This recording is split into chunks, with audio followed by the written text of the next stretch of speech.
Okay. Hi everyone, welcome to SecWise International's cybersecurity training program. My name's Andy, I'm the founder and the training director at SecWise International, and I'm really excited that you've taken the time to go through this training seminar and better secure your digital life. For me, this all started when I relocated to the Middle East as a cross-cultural worker. And shortly after arriving, I heard the stories of people who were working on the ground and working in some challenging areas.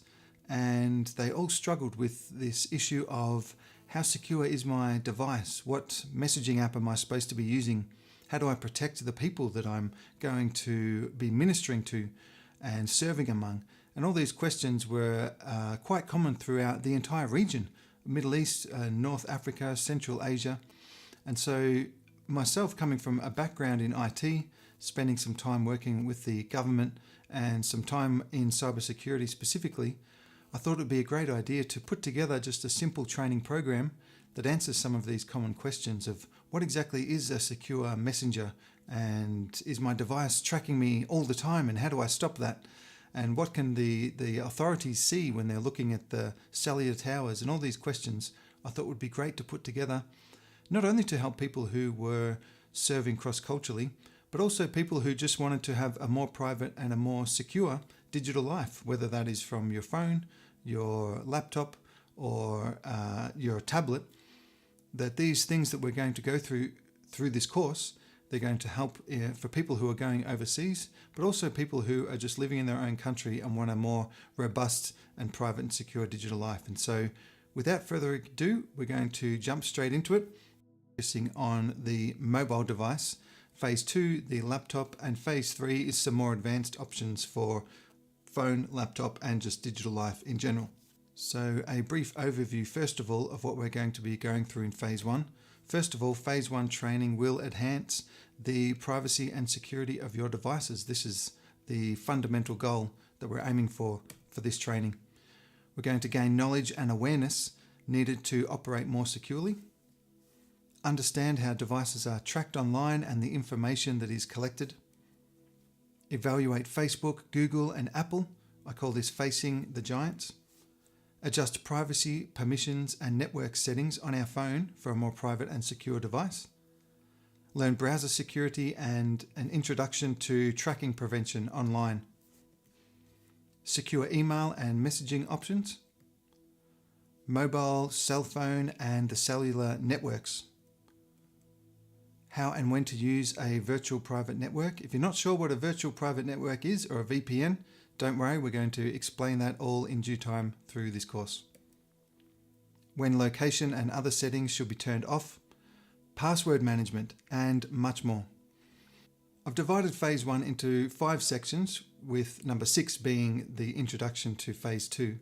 And I thought this would help us as we go through each section, keeping it compartmentalized and being able to focus just on one specific point at a time. And this way, hopefully, it's not going to be too much information overload for you, but we're going to get to a lot of practical things as well. So firstly, we're going to talk about the importance of digital security.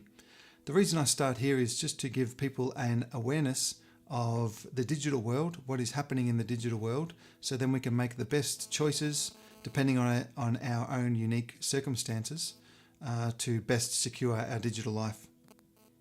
So the first point when we're talking about the digital world is that it is a very connected world. Everything we share, we like, we send, we post is all logged by some company or multiple companies and is potentially monitored for different purposes.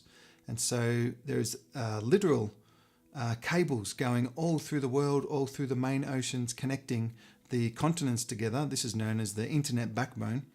And so we're quite literally a very connected world, both physically through cables and also the feeling of being connected, that we can just send a message from here to someone in the UK and they're going to receive it instantly. This is the digital world that we're living in today. We have private information. This is very important. All of us have information on our phones, like banking, photos, emails, messaging, contacts. All of these things, we would consider them private information and not information that we would want a adversary or a hacker to gain access to. And so these devices now have gone from the days where they were just a simple phone that made calls and sent messages. Now they have all aspects of our life, calendar events, our spending habits, everything is on the device now. So this is an important thing to keep in mind to help us to make the right choices in securing this device. Next, we need to understand that the device in our pocket is a very efficient and very effective tracker. It's tracking all sorts of information and sharing that information. Things like location, health data, who we're communicating with, and much, much more. And even the phone, when we put it beside our bed, we put it on the charger and we go to sleep, the phone is still at work collecting and sending information to different places. And so we're going to have a look at that as we move through the course.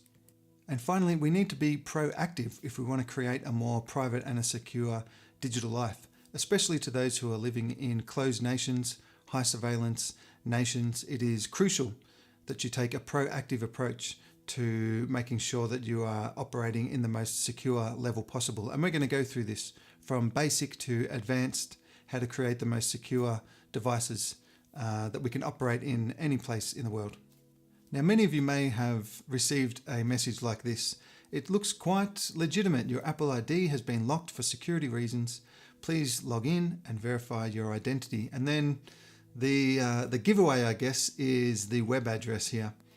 HTTPS, that's fine. But then we have Apple. We would assume apple.com/locked account, something like that. But we see apple-verifies.com, which means this is a different website. This isn't the Apple website. This is another website that has been created. Now, when the person sent me this, my intrigue of who created this and what the link was really got to me. And so in a secured environment on my computer, I opened up this link because there is the potential that this link will put a virus or some kind of spyware onto your device. So when I opened the link, it took me to a page that looked like an Apple login page. I put in just some credentials. I just typed randomly on the keyboard a username and a password, and it logged me in. This was my first clue that this is definitely not a legitimate link. And the person who created this false link and this false website would have been able to collect that information that I typed. So had I typed in my real Apple ID and password, they would have been able to collect that information. So that's one thing we need to take note of, first of all. And secondly, the next page was a kind of update your details page, where it had, my name, it wanted me to enter, my address, and of course, my credit card information. So the person who crafted this malicious link would have been able to get potentially an Apple ID and password and a name, address, and credit card information. Now, there are many of you who are thinking, oh, I would never do this. I would have filled that in, or I wouldn't have clicked on it. And that's a good thing. Many of us wouldn't do that, of course. But then there are tens and tens of thousands of people who, unbeknownst to themselves, they would just click on the link and follow it and just put in the details. Because why would someone send you something that is malicious like this? And so the hackers and the groups that are creating these are very, very big, doing a lot of business and making a lot of money. And so we need to be aware that these things are happening all the time, 24/7, and we need to look at how we can see the clues to whether this is a legitimate text message from Apple or whether it's not.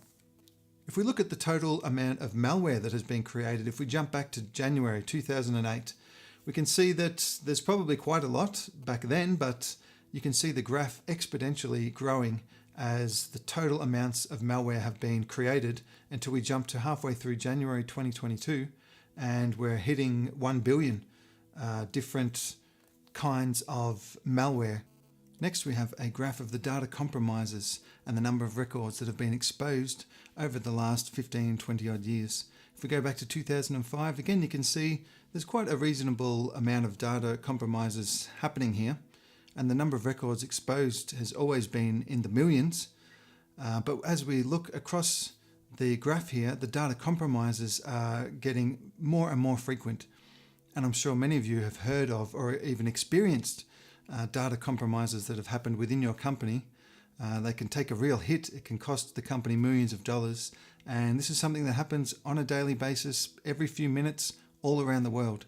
Companies are having their data compromised, having breaches, having ransomware things happening, which we'll talk about in a second. So the most common security threats, we could think of things like identity theft, gaining illegal access to your personal information. This could be in the way of stealing your credit card credentials, using your identity to get a phone on a plan or something like that where you don't need money up front, or something even more malicious as well that can really be a huge challenge in your life to overcome. Ransomware, as I said earlier, this is malicious software that can get installed onto a computer and potentially spread to different computers in a corporate environment. And the ransomware locks or encrypts all the data on the computer, and the only way to unlock it is with a password.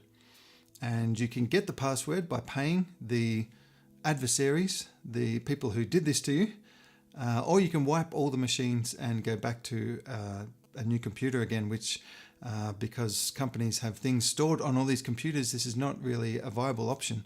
And so in the past, people have just been paying the ransom, getting the devices unlocked, and then doing a thorough, investigation to make sure there's no more malicious software on the computers. But this is a huge issue that's happening around the world. Spear phishing is a more targeted attack where the adversary could gain some information about you personally, like the place that you work, your address there, your phone number, your email, and from that information they can craft a specific kind of attack that is directed at you and maybe at something they found on Facebook or something on LinkedIn that you're connected with. And they might be able to impersonate that person or that company in order to get some information from you. And finally, man-in-the-middle attacks. This takes place when, just like it sounds like, something is placed in between you, your device, and the internet, and they're able to intercept that information and even inject some malicious spyware, malicious software into your internet traffic as well. So man-in-the-middle attacks, very common. You'll probably find them most commonly in public places where there is public Wi-Fi. And that's why we're going to talk a lot about public Wi-Fi and connecting at airports and so on further in Phase 1 training. Okay, I want to show you this live cyber threat map. This is from Checkpoint, and they've basically gathered a ton of information from different companies and put it into this nice visual for us where we're able to see the different types of attempted attacks that have been happening around the world. We have malware in red, phishing in purple, exploits or attempted exploits in yellow. We can even see the countries that they have originated from and the countries that they're attempting to attack as well. And as you can see, this is a huge thing that is happening at the moment, and this goes into the millions and millions every single day of collected attempted attacks. On the right hand side you can see the top targeted countries, the top targeted industries, and the top malware types that are being used at the moment. So now that we've got an idea of the importance of digital security and just what is happening in the digital world, both behind the scenes and things that are coming up affecting us, maybe emails, text messages, things like this.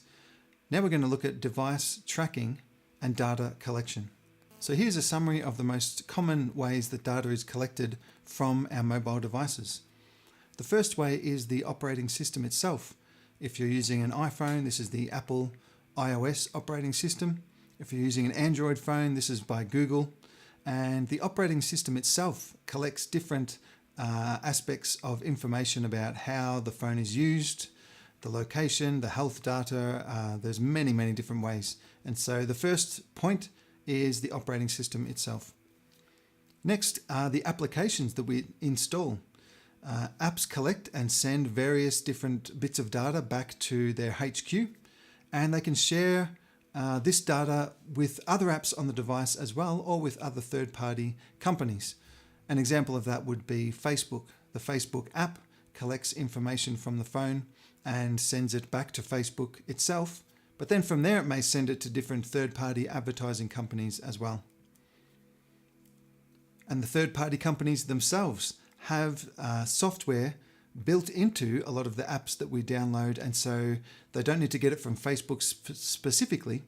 They may just have code that is written into the app, and that just collects information as a result of the app being on your computer. You would find this very common in a lot of gaming apps that are on the phone, apps that want to monetize your data, as in make money from your data. So they will allow these third parties to put some code into the app. They will collect some information and they will sell that information to somewhere. And they'll give the company a small amount of money for doing that as well. The telecommunications companies, whether that's in your country, Telstra, Optus, Verizon, whoever that may be, Airtel, they collect information about our devices, as well as our internet service providers. If you have a router in your home, that is an internet service provider. We're going to use these terms throughout the training program. But telcos will record your location everywhere your phone is going out in public and it's connected to a cell tower. It is going to be recording where that phone is at that particular time.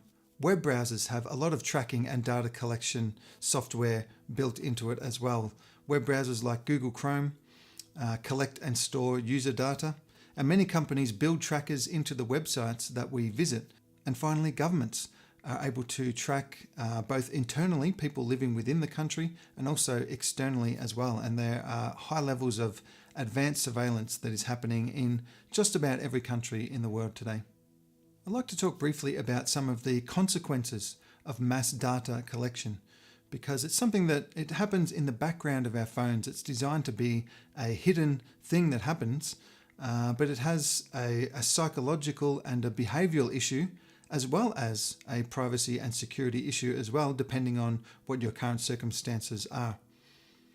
So with big tech, by big tech I mean big tech companies, Facebook, Google, Apple, Amazon, and many others, they employ teams of behavioral scientists, data analysts, and user experience designers to study how people interact with their products and their services. They use persuasive design, personalization, behavioral nudges like getting a notification while you're using the Facebook app, and social proof are designed to influence user behavior. So while we're looking at our phone and we're thinking that we are just scrolling through our Facebook app, if you can imagine on the other side of that app, there are teams and teams of people that have been crafting this app in a particular way to make sure that you're looking at it and you're coming back to it as many times as possible throughout the day. This leads to addiction. The user is unaware of the intentional addictive methods used by big tech and often unaware of their own addiction to the app or the service. And we're going to look at a bit further into the training course how we can see how we're using our app and how often, and this might give us an indication if we have some addictive behavior that is happening because we're using the apps in a certain way, and it is having a negative effect on our life, our ministry, our marriage, our family, whatever it might be. And this leads to manipulation. Big tech companies can use our collected data to manipulate behavior and opinions. By tailoring content and advertising to our interests, they can influence decision making and shape our beliefs. And we've seen this through public examples, like in the elections in the USA, for example, where social media was used in a big way to influence the population. But then there's more subtle ways where ideas, worldviews, ideologies can be presented in the social media platform and persuade people to think one way about an issue or another just by the type of information that is being fed. And finally, there's filter bubbles, which reinforce our existing beliefs, and it makes it harder to see alternative points of view. Next, we're going to look at some possible adversaries, and these are common threats that may need an active effort to establish an acceptable form of protection. So as we just talked about, third-party companies. Now, some people have a love-hate relationship with third-party companies. They like the fact that if you're searching for Nike shoes, for example, and then you start getting ads for Nike shoes in your social media feed or in your email, that this is a good thing. And this is giving you targeted ads that you actually want. And so for the risk factor, I've put third-party companies down the bottom. Although it can be a real invasion of privacy and collected personal data over a long period of time, can be a real issue. The risk to our lives when we're talking about working cross-culturally, third-party companies are not going to be at the top of the list. Next on the list as far as risk though would be the internet service provider or the cellular company. The reason for this is when we're working overseas, we get a SIM card from whichever company it is, we put it into our phone, and then everywhere we go from that point, as long as there is a cellular tower, that cellular tower is going to be recording the fact that this SIM card with this phone, which has a unique identifier in it, an IMEI number. Every phone in the world has just one IMEI number, and that is unique to that particular phone. So with the SIM card connected to some form of ID, your passport or your driver's license, and then the phone, which has its own unique identifier in it, means that everywhere you go around the country, as long as there's a cell tower, it's going to be recording your location. And so there's a bit of a risk to this when you're working in closed or high surveillance nations. And so I've put this as a risk to definitely keep in mind, and we're going to talk about some ways we can minimize the risk from this exact the cellular provider or the internet service provider as well. Next up is the tech companies, Apple, Google, Microsoft. These big companies collect a lot of information and it's stored in-house in their own data centers. And if there was to be a breach, for example, there would be just a ton of information that would be available to the attackers, to the hackers, that could be used in many malicious ways. And so looking at Apple even and Google as the possible adversaries depending on our situation, Google, for example, responds to many, many thousands of government requests every year. And the fact that the devices are just sending lots of information from the device through the cellular towers or through the internet service provider back to Apple, back to Microsoft, hundreds and hundreds of times a day. This could be a possible weakness in our security posture, and it might be something we need to address depending on your situation. Next up is identity theft, scammers, and hackers. This presents quite a risk to us because it has real-world effects. Identity theft, credit cards, stealing, these have real-world consequences for us, and this is something we really need to be aware of as we're traveling or as we're using digital devices. And finally, a big risk to our life, depending on the country that we're working in or what we're doing exactly, could be law enforcement, national security, surveillance. This can have real-world consequences in the form of being followed from different places, being brought in by the law enforcement for interrogation over some place that you might have been visiting that maybe you shouldn't have been visiting. There are many, many situations that we'll get into later as to how this can be a big risk, especially to those who are serving in challenging nations. Okay, let's jump into some settings. These are just introductory controls, if you like, as we get into making our device more private and more secure. The first one is called activity controls. This, as you can see, is for Android phones. This controls the web and app activity, your location history, and other features that we'll see when we get to the setting here. So to go there, you go to Settings, you go to Google, you go to Manage Google Account. Up the top, you'll see Data and Privacy or Data and Personalization. Now you want to delete and then turn off web and app activity and location history. So these two are important because if your device is turned over to the authorities, to customs, for example, there is a way that the person can go through and look at the location history. All the places that you have visited have all been stored on the device. And so they're able to go in and see which place you went to. Maybe you went over some internal border into a region that you weren't supposed to be, or that is a sensitive area politically. And you want to keep that kind of information private. And so we'd like to turn this setting off as just the first point of call for making the device more private. The next is ad tracking. And so we want to, first of all, reset the advertising ID. Every device and account has an advertising ID unique to it. Now, your advertising ID might have years and years of information collected and put against that advertising ID. So we can go into Settings, Google, we can go into Ads, and we can reset the advertising ID if you have that option.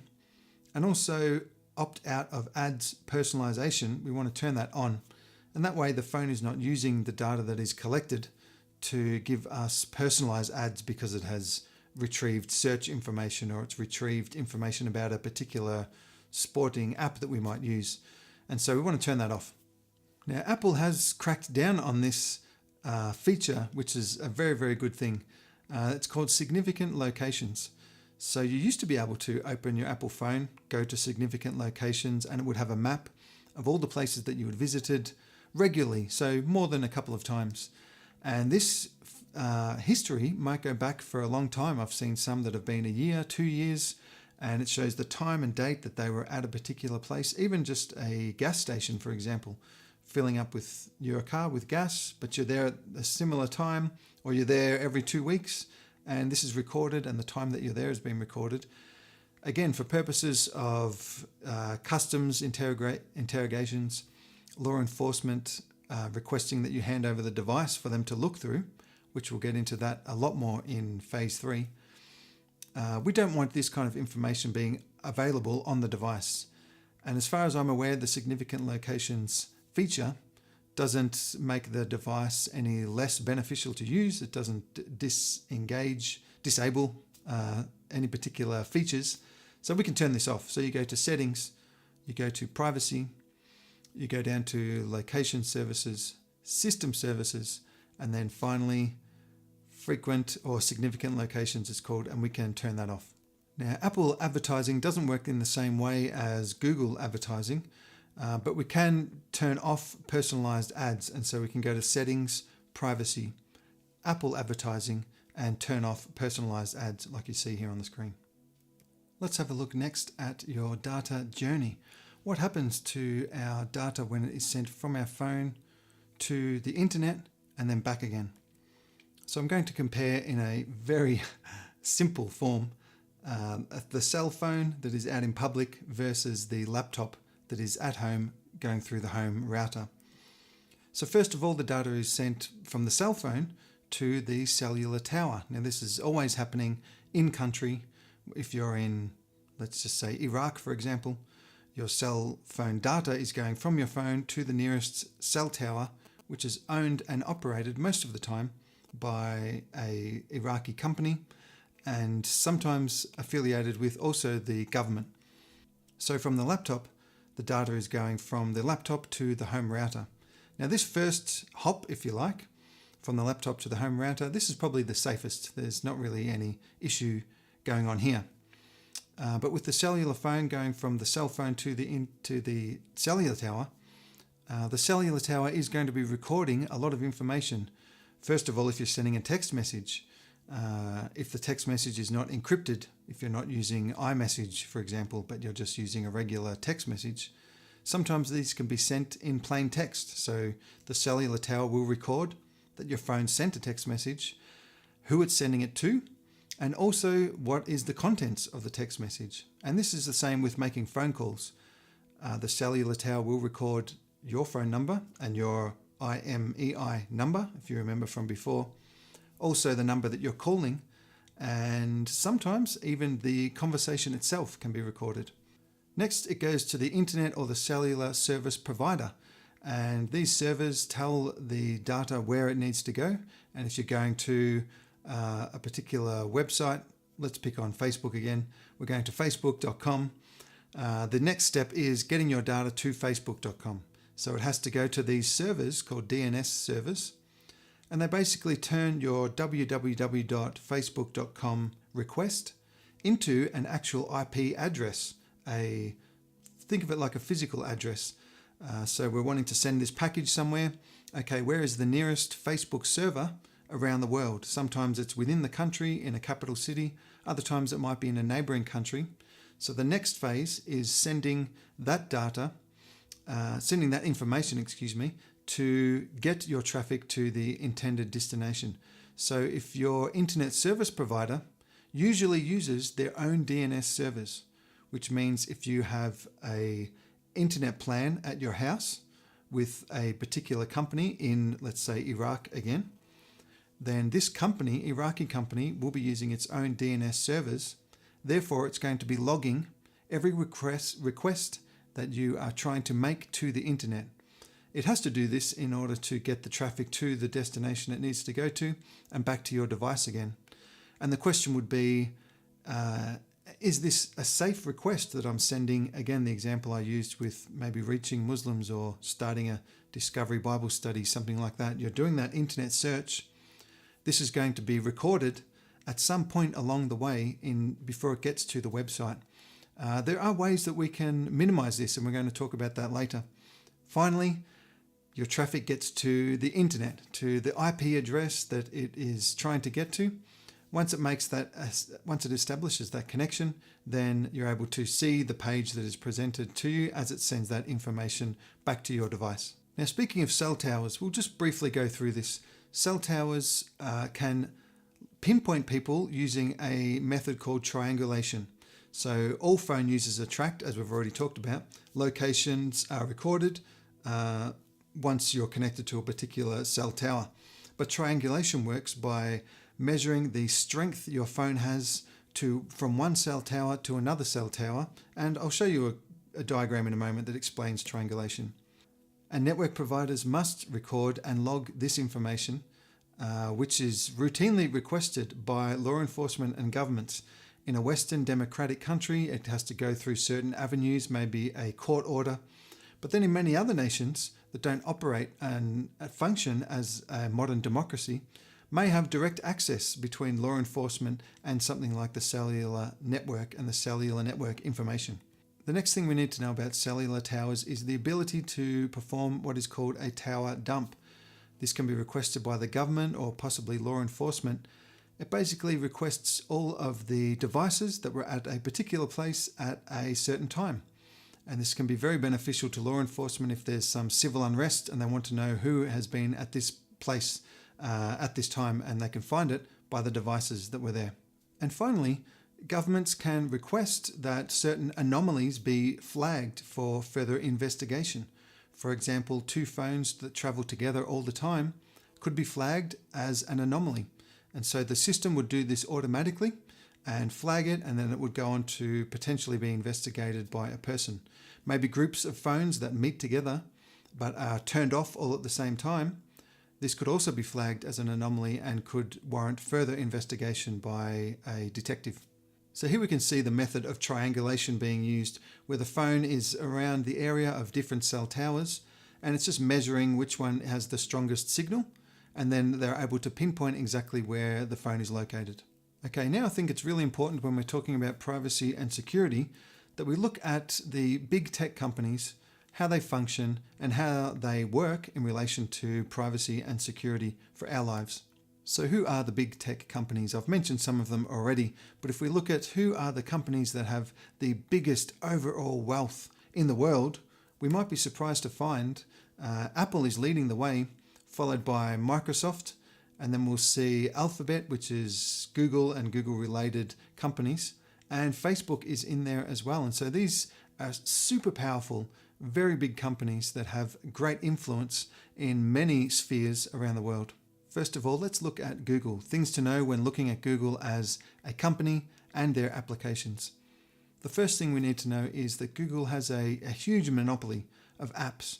Whether you're an Apple user or an Android user, whether you use a MacBook or a Windows laptop, you're probably using Google services and Google applications as well.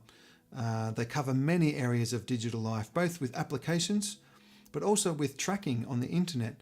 Over half of the internet pages that get presented to computers have some form of Google tracking or Google Analytics built into those web pages.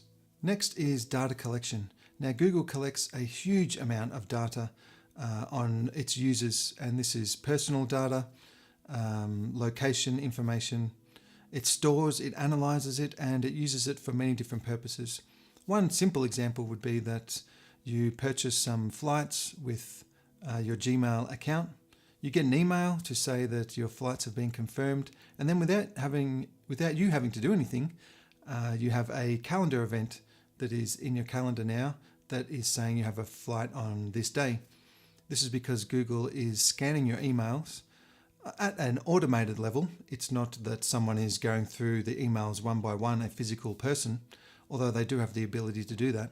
but it is automated scanning, and these very advanced algorithms and AI is used to then gather that information and then use it for, like I said, for calendar events or for something else. So Google collecting a huge amount of data. And finally, privacy. When we're talking about security versus privacy, one is, keeping our data private, our personal information, the places that we visit, the places we eat, our spending. We want to keep those things private, versus security, which you could think of it as how secure is that data that's being collected. So if Google is collecting location information about everyone and where they are going and where they are visiting, that information is stored somewhere. It's stored in servers in a Google facility. Now, to Google's credit, they probably have one of the tightest security measures in the world of any company. The security is extremely well done. From a design architectural point of view, Google is very secure. The challenge with Google is the privacy side, that they're collecting a ton of information, and it's not the best option when we're concerned about privacy and anonymity, which we're going to get to later in the course. How can we keep our identity anonymous while we're online, while we're traveling, etc.? That might be something that you need to do for your work or for the place that you're going to. So we'll get into anonymity a bit later on. Let's take a look at Apple, the things to know about the Apple company and the iOS devices. Apple does have its own form of tracking. Now, noted, it's not as invasive as Google. However, there is still data tracking, data collection, and privacy issues that arise with using Apple devices also. But they have been known to fly the privacy flag, certainly more than other services have over the last few years. Next is limitations for added security. So Apple do a lot of the security behind the scenes, and there isn't a lot of options to turn things on, turn things off. Even installing some third-party applications that you may be able to get on Android devices, for example, they won't run on Apple devices. And so this is quite a limitation when it comes to people wanting to further harden or strengthen the security of the device themselves for their unique situation. Apple feels like they can take care of that, and they will do most of that in the background, and they do a good job. But as far as customizing it for particular situations, you're unable to do that with Apple. Next is the no unlocked security features. What I mean by this is when the device is forced to be unlocked for some reason, maybe you're going through a border crossing or something like that, and the people there, they want to see your device, they make you unlock it. Once you hand it to them, there's really no way of hiding just say a secure messenger, for example. Whereas on Android, you have things like Samsung's secured folder, where you can have one phone that gets unlocked and all your regular apps are there, but then you can have another part of the phone that's hidden that you can keep all your secured apps in. And so this is a great feature for Android, but unfortunately not something that you can do on Apple. And finally, with Apple, committing to an Apple ecosystem, as in using all the Apple apps, keeping all your contacts in the Apple Contacts app, all your messages are there, your notes are in the Apple Notes, your emails are in the iCloud. If the company was to be breached, you imagine a data breach, then all that information that you've put into Apple, even your passwords that are being saved in Keychain, and so on, all that data could be potentially harvested in one breach. And so we're going to look at compartmentalizing our data, putting it in different secure, trusted companies so that we're not putting all of our trust into one company. Okay, moving on, let's get to Facebook. Now, if you're looking at this slide here and you see there's 69 friend requests, 172 messages, something big is happening for sure in your life if this is what you're seeing here. Now, if this picture is causing some kind of psychological, chemical response in your brain, feelings of anxiety, feelings of expectation, then that would highlight to you that there's definitely a problem you have with Facebook. Now, granted, that's a slight joke, but there is the serious aspect to that as well, that Facebook being very addictive and intentionally very addictive as well. Now, let's look at the possible risks for individuals and teams, because this comes up a lot when we're talking about security and people who are traveling to either short-term or serving long-term in different countries. So first of all, Facebook is not immune to data breaches either. In fact, for such a big company, they have had some really big data breaches over the years. There's mass selling of personal data to third parties, which Facebook does officially, collecting personal information, selling that to companies, monetizing personal data that is collected for the purposes of making money. Next is the threat of connected people. Now, this is probably a lot more relevant to data breaches and data theft for everyday people who are serving overseas, that large groups working together can be exposed due to the connected nature of friends on the platform. Facebook is exceptionally good at knowing who knows who may know someone from a long time ago, an old school friend or something like this. And so Facebook has great assets to be able to do this. One example I found in my own life was that I was serving in the Middle East. I decided to create a Facebook account where I might be able to minister to Muslim people. So I created this account, had an Arabic name, written in Arabic, and I only connected with local men. So we would connect, make friends, and we would share different things about the gospel, etc. via this platform. Now, I went back to Australia for a period of time and I got a new phone. Obviously, I didn't use, a regular email for this Facebook account that I had set up. And during COVID, I was feeling like it would be good to connect with people. So I thought, okay, I'll create a Facebook account. Now, I tried to do this anonymously using, a alias name, using a obscure email that I don't usually use, an alias email account. And Facebook keeps seeming to block me. After an hour, 2 hours after creating the account, they would detect that something is suspicious. They would want me to upload a photo identification. So it didn't work. So I eventually used my real name and used a regular email account that I use, and it worked. Now I started adding some of my Australian friends and everything was going fine. And then I noticed in the friend suggestions of a gentleman named Hamza, and this guy was someone who I'd connected with in the Middle East, and I had a different phone, I had a different email, I was in a different part of the world. None of the people that I created a friend circle with in my new email account had anything to do with the groups of friends that were in this part of the world. But somehow Facebook knew that this was the same person. My alias account in the Middle East and this account of my real name and my real face that I created in Australia, and it suggested this guy out of the blue. We had no friends in common, but somehow Facebook is able to know in a lot of detail about connected people. Also, many people who are maybe secret police, and even people who are just regular citizens of a country, but are detecting that you are there for purposes that they don't agree with, they might want to make friends with you and connect. And of course, you're in a new country, you feel like this is great, I'm making friends with people, they want to be my Facebook friend, you connect with them, and this is a stranger.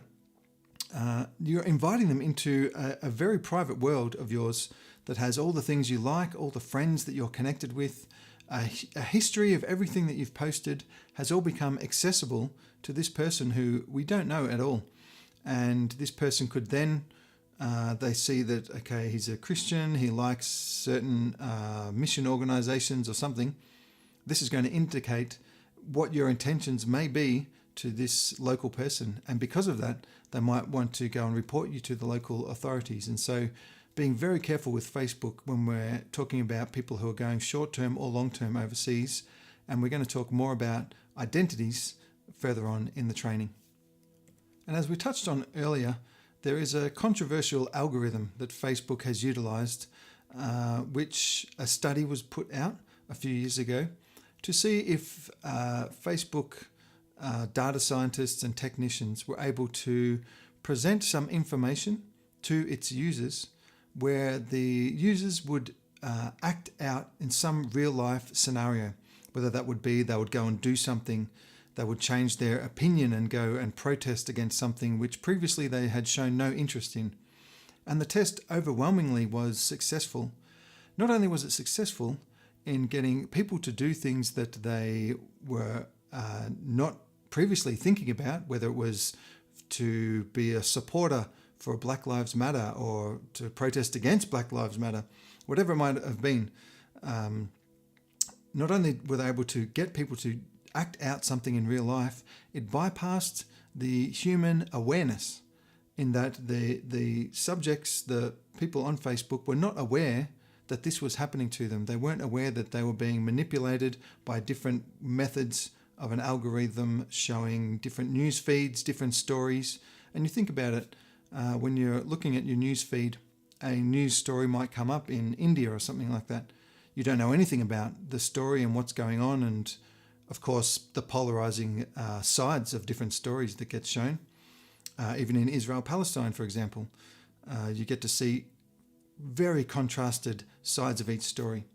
But showing interest in one side of the story, let's say the Palestinian narrative, just to use an example, Facebook might start to show you more news feeds based from the Palestinian point of view, to which point you decide that there's a big injustice happening here against one side or the other, and you start to form a strong opinion about it.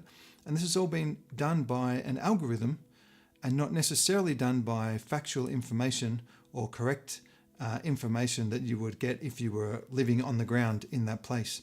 And so there's a very controversial algorithm with Facebook that targets not only our mental, psychological, social well-being, but also the security, our secure well-being while we're in other countries. And we're going to talk about how we work this later if Facebook is something you feel like you really need in your life. And of course, it has big benefits, especially living overseas and you feeling connected to your family and stuff like that.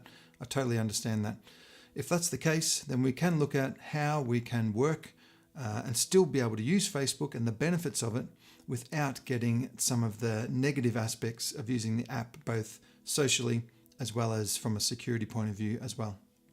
And finally, as a company, Facebook has been in the Supreme Court many times for violating trust laws, data usage violations, etc. So it just highlights, I guess, the character, the integrity of a company.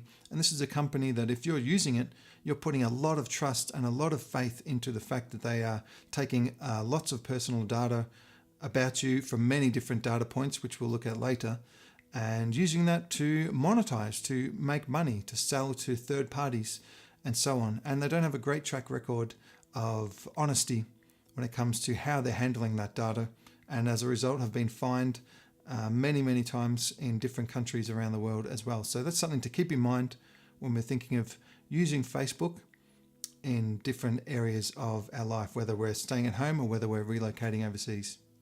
A common question that comes up when we're talking about secure messaging services is WhatsApp. Now, WhatsApp was purchased by Facebook back in 2014. The exact figure is unknown, but $16 billion would be around about what the selling point was. And in order to make that money back, Facebook needs to create a system within WhatsApp that is going to be making Facebook money. So they do this by data collection and metadata, which we'll talk about in a moment. But just keep in mind, Facebook has purchased WhatsApp for a huge amount of money. And when we're talking about secure messages, is WhatsApp secure? We'll get further into that in a moment. Like I was saying, the metadata collected includes who sent the message, to whom the message was going to. Oftentimes, if location is on, the location of the sender and the receiver, the type of device that's used, and more. Now, metadata is a strange thing. Back in the early days of internet and technology, metadata, the collection of bits of information like this, was considered residual data. It was considered wastage. The content of the message was important, is what we wanted to transmit from one person to another. But all this residual data was considered a waste until it was considered valuable and ways that it can be used to generate a lot of money. And so metadata today is extremely profitable to be collecting off devices, and WhatsApp does collect, as we'll see later, a lot of metadata. The next important thing to talk about is censorship when it comes to WhatsApp. Many nations will block different parts of the internet, or they will block Facebook, Instagram, Twitter, WhatsApp, so that people can't communicate for a period of time. This could happen during political unrest or elections or something like that. And WhatsApp in the past hasn't been able to communicate during these censored situations. And so that means if we're relying on WhatsApp to get an urgent communication out, when these censorship situations happen, WhatsApp is not able to communicate during that time, and that could be a problem. And finally, the privacy and permissions. Once you download WhatsApp onto the device, the app has a high level of data collecting permissions enabled, and many of these can't be turned off, and we'll have a look at this further in the training. Just briefly, as we're talking about secured messages and we're talking about permissions, just having a look at this illustration here. We have a secure messaging app called Session. We're going to talk more about that later. Now, when you go to the App Store with Apple, or you go to the Google Play Store with Google, you're able to see what permissions the app uses or could potentially use. So Session doesn't use any permissions on the phone when it is downloaded. Of course, if you're going to use Session to make a call, it's going to need the microphone. But when it's downloaded, there's nothing. Signal requires the phone number. If you don't know, Signal is another secure messenger we're going to talk about. Telegram, again, uses some bits of information. But WhatsApp and Facebook automatically will have many of these privileges, these permissions turned on by default. And many of these aren't able to be turned off. And so when we're talking about a private and secure app, we want ones that are not going to collect the most amount of information off our devices. And so we'll get to this further in the course. Next, we're going to look at device hardening strategies. Now, this is the ability to change settings, install applications that is going to further enhance the privacy and the security of our mobile devices. The first thing we can do is change settings. Wi-Fi, Bluetooth, and location are usually always on, and this can cause a privacy and a security risk for us in certain situations. These settings and more can be turned off for better security. The lock screen notifications we're going to talk about. We don't want our phone to be able to present a notification, like we just got a message, for example, and that message is readable from the lock screen, which many devices come with that setting just like that. Your phone's locked, it vibrates on the table, anyone can come up and look at the message, the contents of the message. They can't unlock the phone, but they can still see it, so we want to make sure lock screen notifications are turned off. Software updates are probably one of the most crucial ways that we can keep the device secure. Many times a security vulnerability is found, whether it's in an app or whether it's in the operating system itself, and the company will push an update, sometimes urgently, to make sure that everyone gets the latest update which fixes this vulnerability. So we want to make sure that our operating system and our apps are set to update automatically. And finally, we want to look at app permissions. How do we check which apps have access to our microphone, for example, our camera, our photos? We're going to go through those step by step and make sure we get a good understanding of how app permissions work and which apps should have and shouldn't have access to those permissions. We're going to look at software updates for Android. So it's quite simple. You can go to Settings, you go to About Phone or System, depending on the Android phone. We're looking for software update or system update. And you can tap Check for Update, and there may be a new update waiting for you. And we want to make sure that automatic updates are set. Wherever that setting is around here, you'll be able to find it. Also in the Google Play Store, make sure the setting is set to always keep apps up to date. Apple updates, we go to Settings, General, we tap Software Update, and you'll see automatic updates. We want to make sure that that is turned on. Now, if you have a phone that doesn't have any locking mechanism on it, whether that is a face, a fingerprint, a PIN code, or a slide code, this is not good. We need to make sure that there is some form of protection on the phone, a PIN number, something. So we can do that by Android going into Settings, Security, Screen Lock, and set a PIN or a swipe pattern or a face recognition, a fingerprint, something, if your phone has the capability to be able to do that. With Apple also, we want to make sure that it has some kind of a lock. So we can go to Settings, we can go to Touch ID and Passcode, we can tap to turn on passcode, and we can enter a 6-digit passcode to make sure the device is secured and we're the only ones who can unlock the device. Now, the lock screen notifications we talked about earlier. We don't want our phone set up in such a way that if we get a message and our phone vibrates, that someone can come and pick it up and see the contents of the message, even if the phone is locked with a PIN code. So to set this, we go to Settings, Security, or sometimes Display, Lock Screen Preferences or Lock Screen. We tap on Lock Screen, or sometimes Hide Sensitive Content. I'm giving a few options because it's not always the same in Android phones. We tap on Notifications on Lock Screen, and it should look something like you see now. Select Show Sensitive Content when unlocked. This is the setting that we want. On Apple devices, we go to Settings, Notifications, tap Show Previews, then tap When Unlocked. Now, Android has a setting called Bluetooth Scanning, Wi-Fi and Bluetooth Scanning.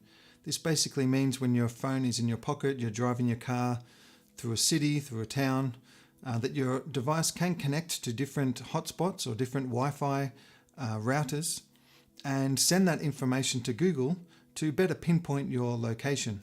So this is a setting we definitely don't want on.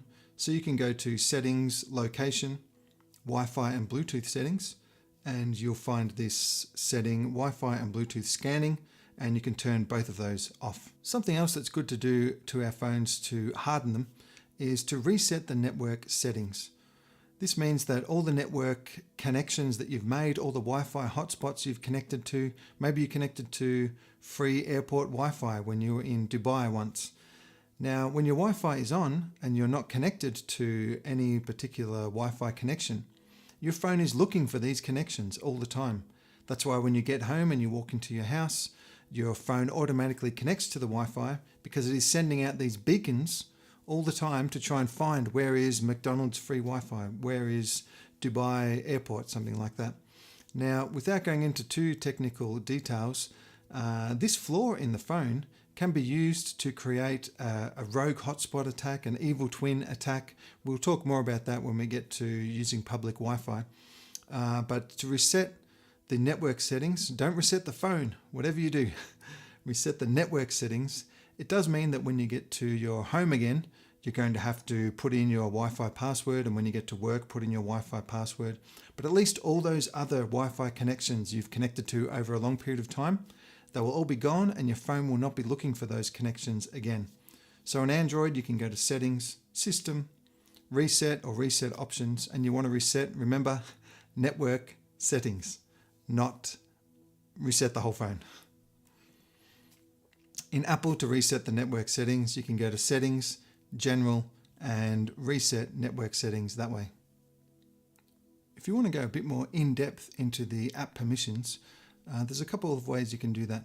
Apple, first of all, has in the App Store the different permissions that are used by applications. You can also search that on the Apple website as well.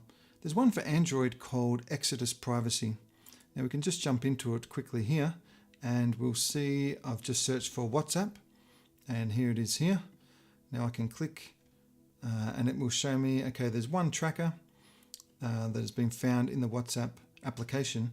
But then, and here's the tracker here, Google Analytics, but then it has 66 permissions. Some of these you will need to turn on, others are just built into the app, and so you can go down and see all the different permissions that it has there. So this is a great resource for Android users. If we want to look at on the device about which apps have access to different permissions like the camera, the microphone, etc., on Android we can go to Settings, Privacy, Permission Manager or something like that. And you can see here we have the call logs, the camera, the contacts. If you click on each one of those, you'll see which apps have permission to it. Now, if you downloaded some game or some shopping app or something like that, something that doesn't require microphone access or camera access, and you see that it has that permission, then you can disable that. There's no reason why a shopping app should have access to the microphone of the device. This is not good privacy and security practice, and so you can disable those by going through them one at a time. If you want to go to Apple, you can go to Settings, Privacy, and then you'll see again the list of the different permissions: contacts, calendar, photos, Bluetooth, microphone, etc.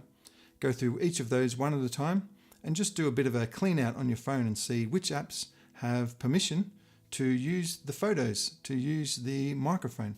And if it's really not necessary, if it's not making calls or it's not using any voice recognition or something like that, it shouldn't have access to the microphone, and you can turn that off. Now, I get this question a lot from people who are planning to move or relocate overseas. Which is the more secure phone? Which one should I get? And the question is difficult to answer because it's nuanced. It depends on a few factors. And so we're going to go through some of those right now. So when choosing a privacy and security focused phone, there are some things we can look at. First of all is the company. It's important to evaluate the integrity of the company, research where the headquarters is. Is it a Chinese company, an American company? Look at where the manufacturing facilities are. And also their data sharing privacy policies, which, although are very painful to read, you can often find with a search online that someone has summarized the privacy policy for you and just chosen the bits that are important. The next thing is the risk factors. Assess your own risk factors and who you are aiming to protect your digital life from. What kind of security checks happen in your location and how aggressive is the surveillance. Once you understand these things, then it's going to be easier to choose the best device for you. Are there some essential phone features that you need? Is there an Apple application that is used within the company or the organization and you just can't live without it? You need to have it on your phone. In that case, of course, you're going to go with an Apple phone. Is there something that the company uses that is a Samsung only feature, and because of that you need a Samsung phone? Then that would be a choice as well. There may be other non-negotiables that come into the equation when you're looking at purchasing the best phone for you. Maybe not buying a Huawei phone, especially if you're going to China or going to be working there, because of the different issues that has come up with Huawei company and the Chinese government, as just one example. So is there some non-negotiables that are coming up for you? That's going to help with your decision also.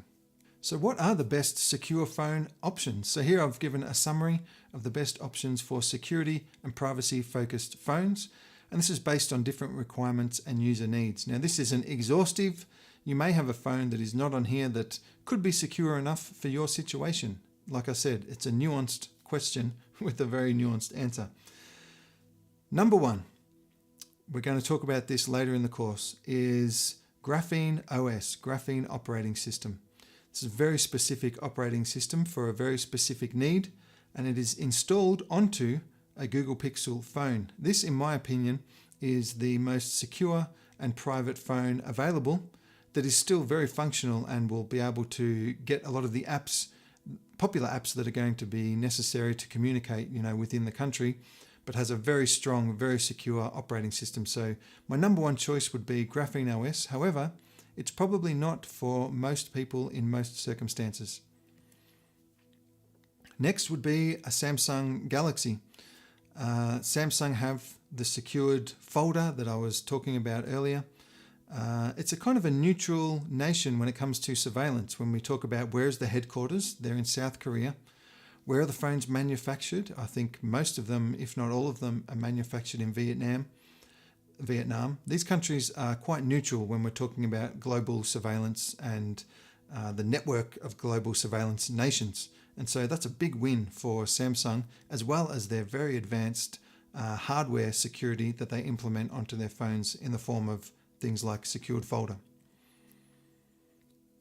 Apple is a great option. They balance security and privacy well with great syncing and great remote features. They have things like Find My Phone, which can be very useful to track down someone from your family, for example. And so between Samsung and Apple, it's kind of a close tie, I would say. There's pros and cons to both, but if you have a Samsung phone or an Apple phone, there's things you can do to both that are going to make them more secure.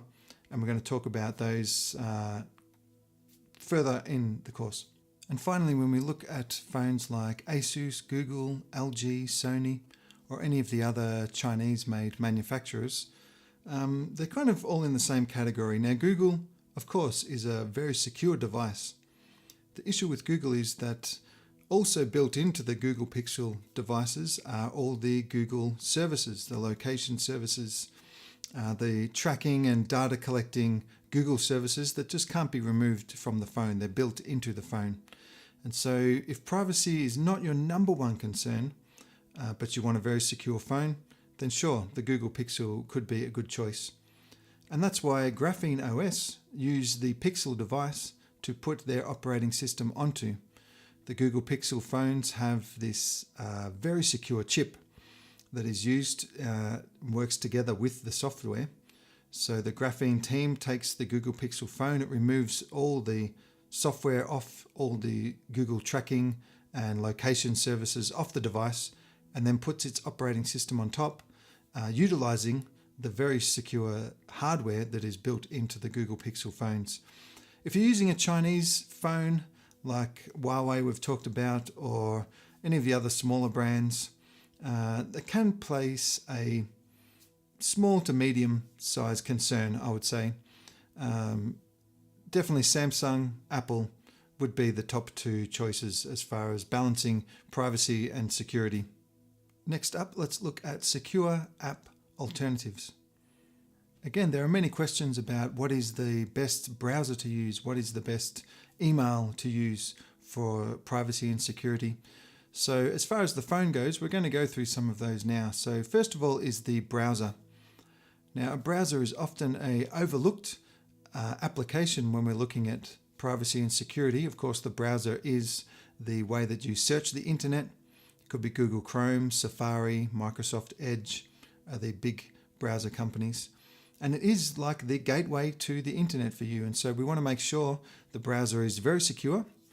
It's not collecting unnecessary information, data collecting information. And it is a privacy-focused browser, keeping our information, our searches private, particularly from third parties. So let's jump in. This is what I would consider a secure browser is used to. It's used to protect from ad and data trackers. It's to stop first and third party collecting personal information. Third party would be Google in the case of Google Chrome, and third party would be all the other companies that have code or something written into many of the websites. And it would operate with enhanced security and privacy features. There would be features, things we could turn on or turn off that could make our experience more secure. The first option would be DuckDuckGo browser. It doesn't store any personal information. You don't need an account to use it or anything like that. It blocks ads and trackers by default, and it has a fire button that you can just click and all your tabs and everything just disappear and delete it from the application. Brave browser has some good tricks up its sleeve. It blocks ads and trackers just like DuckDuckGo. You can have standard or aggressive settings for that. Of course, if you block every ad and every tracking piece of code, sometimes the website won't open. Or sometimes it will say, I can see you're using an ad blocker. Can you please turn it off? And then we will show you the web page. The good thing I love about Brave browser is it can sync between devices. You don't need to create an account or have an email, because that would be giving personal information to the browser. What you get instead is a sync code, and you use this sync code to link it with the browser, maybe on your laptop, the browser on a tablet, and then you can choose what you want to sync. Do you want to sync your bookmarks? Do you want to sync your open tabs, your search history, etc.? And this is a really great feature for those who like a bit more control and have the ability to work across different devices easily. Secure Messenger is a challenging one to answer because on one hand it depends on the needs of the individual. Are we talking about a team of people that want a secure messenger for a particular purpose? We're talking about a team working on the ground, people who want to communicate internationally in and out of a closed country. So I'll give a couple of options that might be helpful. For me, a secure messenger should be open source. This means that the code that was used to create the application, the programming done, is open and available for people to use, to see. Now, first of all, this might sound like this is a security issue, but actually it means security researchers, universities, groups, individuals can all look at the source code and say, oh, this is maybe a vulnerability here. So it's like getting thousands and thousands of different eyes and different opinions to go through your code for the purpose of making it more secure. So generally speaking, open source means transparency, it means a higher level of trustworthiness, and it means quite potentially a more secure application. A secure messenger should be encrypted with strong encryption.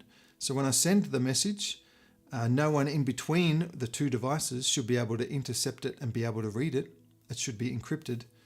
And only the person at the other end should be able to decrypt the message and read it. This is a strong encryption, and end-to-end encryption is a term we're going to use a bit more during this course.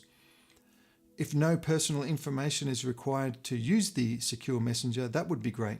If we don't need a phone number or we don't need an email to sign up and create an account, that would be a security win for me. Are the servers that send or store the messages, are they located in safe nations?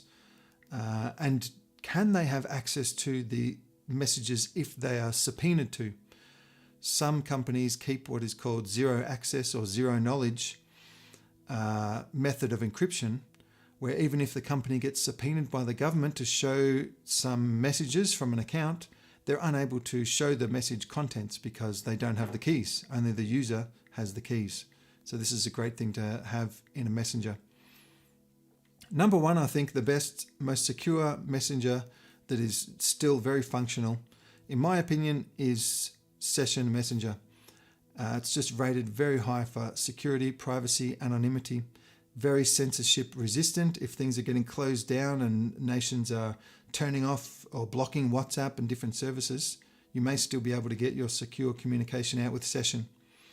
It uses these node services, kind of like the Tor network, which we'll talk about later, to route messages. So you're not sending just from one to another phone. It's actually sending it to different places around the world first before it gets to the destination, which makes it very hard to track where the original message came from. Threema app is a great option, and I would say if you're more have a corporate model where you want to distribute a messaging service in a corporate model or a business style model, I think Threema app is great, and there is Threema Business you can use as well. So you can create it anonymously. It's a German company. The servers are located in Switzerland, which is great. And it's good, like I said, for corporations or larger organizations that want to have a standardized messaging service go out to all their users and workers in different places. And the Signal app, I would call this like the WhatsApp replacement. It uses the Signal protocol, which is the same as WhatsApp, end-to-end encrypted. It requires a phone number, which is not the end of the world, but like I said, I would use Signal as my everyday WhatsApp replacement and try to get as many people onto Signal as possible instead of WhatsApp, and just use that for regular messaging. Now, secure email, also an important topic, and what I would love to have in a secure email is full encryption, sending between email and email between two people. No ability for the company to be able to read the emails. That's very important. So zero knowledge or zero access. That the servers, again, would be located in a safe nation, that it would be open source. We're going to talk about open source more and more throughout this course. And that there's a no logging policy, which some claim to do but don't always do. But it just means they're not logging, when was an email sent, what was the contents of the email, things like this. I think the best option for most people is Proton Mail. It's located in Switzerland. It's great for organizations. It has a high level of security. It has zero knowledge when it comes to data storage. And there is a free option. You get a small amount of storage. I think it's maybe 5 gigabytes or 3 gigabytes with the free version, the free option. And you get all the security features.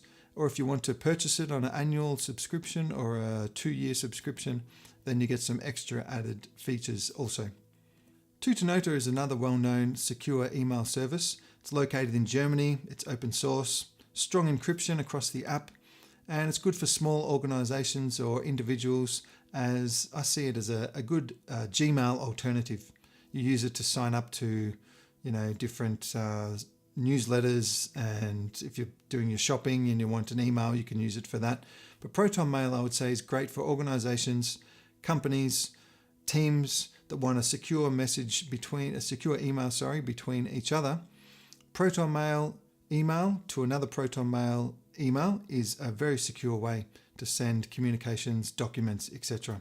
And finally, mailbox.org I put in this list because the other two don't allow for bulk emails. So they have quite a small cap when you're talking about how many people you can BCC send emails to. If you're doing a monthly newsletter or something like that, then mailbox.org, it's again located in Germany. It's anonymous, high level of security and encryption. It's 100% green energy company, if that's important to you. And the main thing for me is you can send bulk emails. So you can do 300, 500 emails, BCC, drop that mail list in there, and it's going to send to all those. And it's, I think, €1 a month. So it's quite a cheap service for something that is very secure and a great way to send newsletter communications to supporters and churches, etc. As mentioned earlier in the course, we talked about VPN, Virtual Private Network. Now, I just want to give a basic overview of how a VPN works and when a situation might arise where a VPN would be beneficial to use.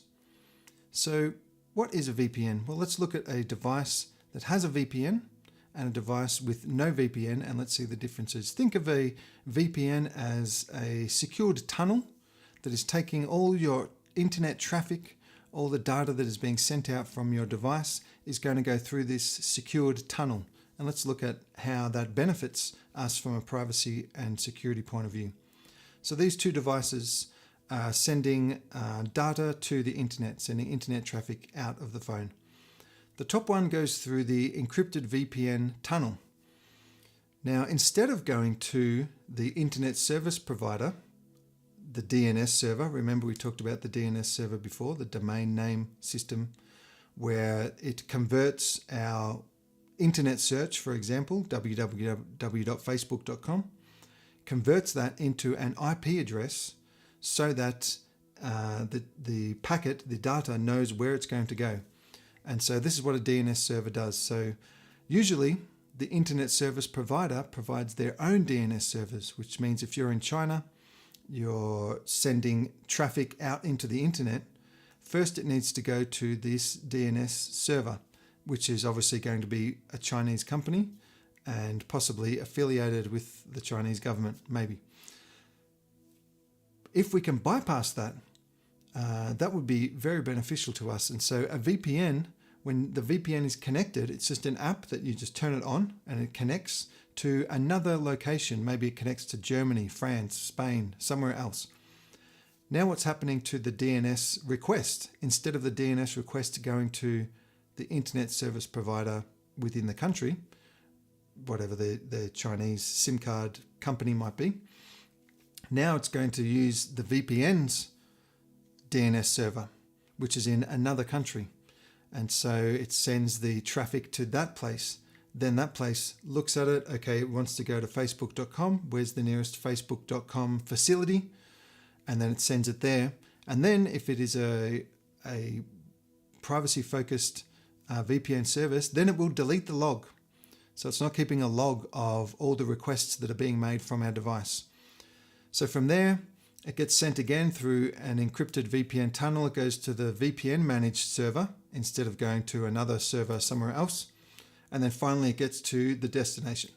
So one of the benefits of a VPN is that it provides this secure encrypted tunnel that our traffic is sent through and is unable to be spied on from man-in-the-middle attacks.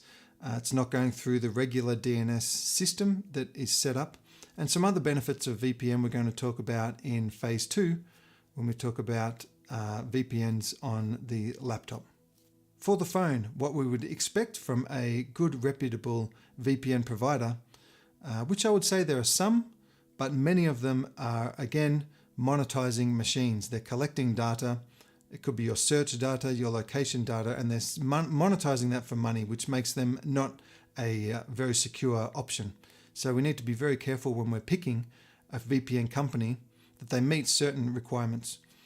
So a secure VPN, as we've talked about, encrypting your data so that your internet service provider, whoever provided your router at home, whoever provided your SIM card, cannot monitor or log your online activity. It's increasing your security on untrusted public networks. So if you need to use a public hotspot for some reason, then using a VPN on the public hotspot would be much, much better. Also circumventing censorship. If a nation is blocking different parts of the internet, sometimes using a VPN means you're able to get that secure email out, that secure communication out to say that there's unrest happening here, we might be in danger, whatever it might be. So a good VPN should be open source, we've talked about. It should be audited independently. A high level of research and trust needs to be put in before committing to a paid plan, making sure this is a reputable company. Proton VPN has an amazing VPN service, and I think that would be my number one. If you really need a VPN, a strong, secure VPN, this would be my number one pick. They're a Swiss company. They use Tor over VPN, we'll get into in phase 2, but that's very useful.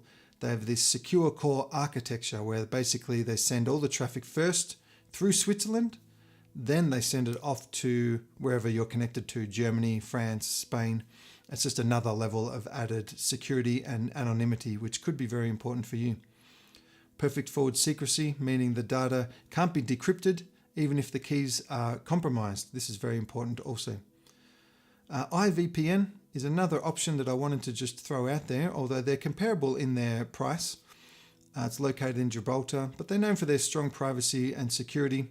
They're easy to set up and with an anonymous account. Mulvad VPN is something, if you just want to pay for 1 month, you just get a generated code. You use that code to pay. You can pay in Bitcoin, you can pay in PayPal, credit card, however it is, and you'll get a 1 month service. And whether you pay for 1 month or 2 years, it's going to be the same every month, but it's just a way to get VPN up quickly, get an anonymous account ID if you like, and then you can start using it if you just need it for a particular purpose. Now, password management is a big topic, but it's very important that we have strong randomized passwords. And if we have those strong randomized passwords, how are we supposed to keep track of them all? Most people use just 1 password or 2 passwords for all of their accounts. Now, this is a very bad idea, especially today with the ability to brute force accounts very fast if it's a weak password, and even passwords that go up for sale on the internet or even for free. If a company has been breached and those credentials have been leaked, your username and password or your email and password, this can be used maybe for your other accounts as well. So there is a management system that we can use to get strong random passwords every time. So password theft and hacking is big business. 63% of data breaches in 2016 resulted from weak passwords. Up to 90% of phishing attacks were after used credentials. So that's an email sent out with a spam email or something with a link on it, like I mentioned at the beginning, was after user credentials, passwords. So it's recommended now when we talk about the speed of computers and their ability to brute force, send random words against a website, a Facebook login or something like that, it is recommended that your password be at least 18 characters with upper and lowercase letters, numbers, symbols, and be completely randomized. Now, who's going to remember that? You can try and have some pattern with the keyboard. Maybe that will work for 1 or 2 accounts. But we're talking today people have 100, 150 different logins for different services. So how do we keep all those? That's where a password manager comes in. So a secure password manager, which I think is 100% essential for everyone to have, can generate and store highly complicated and random passwords with the login ID. Give access to the login credentials across multiple devices, so we can use the app across our phone, our laptop, our tablet, and have the passwords accessible whichever device we're on. Because of this, the password manager company must use the highest levels of encryption, have zero access to the user's password vault, and be open source, so the code can be inspected. Bitwarden is a great option. It has a free version. If you decide to pay for it, I think it's only $10 or $12 per year. And so this is a great company, open source, enterprise level security, and gets audited by third parties to ensure that it is secure. 1Password is another good option, located in Canada, has advanced encryption and zero knowledge architecture. It has a great user interface. And LastPass, although they've come up in the news for negative reasons recently, is still a very trusted service and has great security and great features as well. You may be able to download one of these apps and start using them straight away. However, in phase 2, we'll go into more detail exactly how to set up a new account with a new password and go through the methods that it's used both on the phone and on the web browser as well on your laptop. Two-factor authentication gets used today in different ways. You might log on to your email from a new computer or something like that, and it might want a code. It might send it to a secondary email or to another device and say, hey, someone's just signed in, can you approve it from another device? This is a form of two-factor authentication. What we have is we have our user ID or our login email, we have a strong password, and with two-factor authentication we have another method as well that is used to help to log in securely into many different services, whether it be your email, your Microsoft account, and many others. So 2FA provides a secondary method of authentication after the user ID and the password have been entered. It's usually a random 6-digit code. It's generated every 30 seconds by the Authenticator app, and to add another layer of protection and security to the user when logging in. Now, there's one app that I think is the best choice for most people, and the app is called Authy.